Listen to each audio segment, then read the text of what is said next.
Lee Makiyama is director of the European Centre for International Political Economy and joins us now. Welcome, good to see you. Welcome back to the show. 1 year on, first anniversary. What is the real impact of this deal?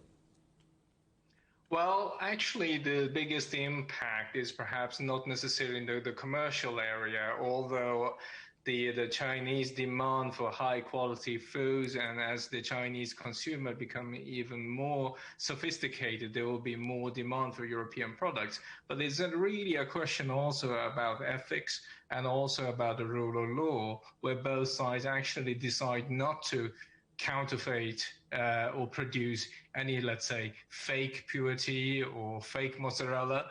So it's really not just a trade win, but it is also a global governance win. Global trade with the United States, the EU and China has been mired in dissent seemingly for so long. I wonder, does this, on the face of it, look like perhaps a rare global trade success story? Well, unlike, let's say, cars, steels, and aircrafts, actually the food products, processed food rather than the base materials like meat and the crops, are less subject to these kind of trade disputes, although they are very famous exception in recent times. And one of the shared, commonalities between the EU and China is that their farmers are increasingly looking to exporting and also the higher value added production. People in Europe is certainly starting to understand and study and appreciate original Chinese food rather than the let's say the secondary quality Chinese food that they've had in the past decades. So in a sense, this is actually one of the very rare success stories all around, and which is not really affected by the geopolitics of the trading system. But presumably this is niche product. This isn't mass product stuff, is it? Well, it depends on what do you consider to be niche. I mean, obviously, we have very famous products on the European side. For example, champagne is perhaps the most famous one. Less famous on maybe Lithuanian vodka.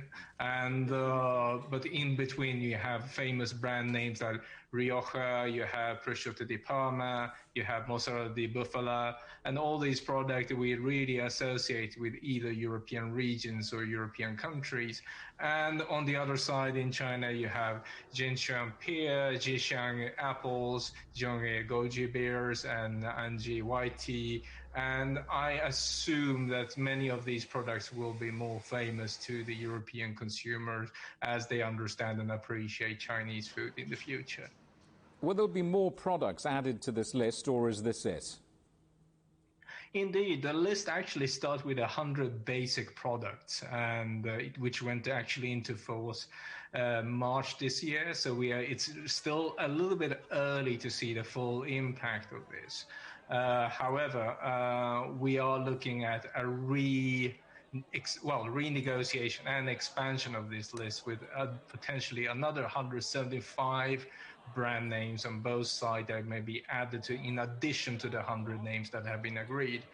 In addition, also, the Chinese side is also very eager to add handicrafts, non-food products that are typical for Chinese provinces onto this list, which is actually unprecedented, which is something that is not currently protected under EU laws. So we are looking at very dynamic areas where handicraft and as well as provincial traditions may be protected in the future. Lee Makiyama, thank you very much indeed.